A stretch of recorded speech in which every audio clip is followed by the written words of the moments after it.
Welcome to Blizzard Fire. We hope this video helps fire up your solution. You start by selecting the exact clip on the timeline you want to zoom. Once selected, move the playhead to the frame where zoom begins because keyframes lock to that point. Open Effect Controls and find Motion. This is the only place to animate scale and position. Make sure scale units are % and position is X, Y pixels. Do this now.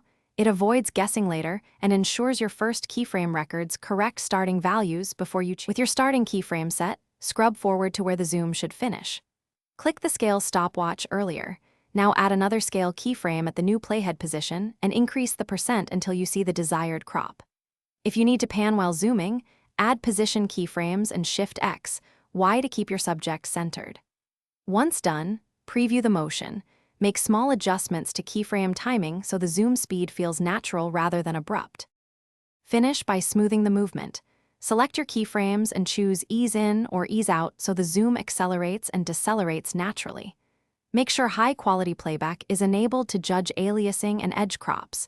If you see black edges, slightly lower scale or extend the frame with a fill layer. Render the work area for accurate preview. If the motion jitters, reset motion and reapply keyframes carefully.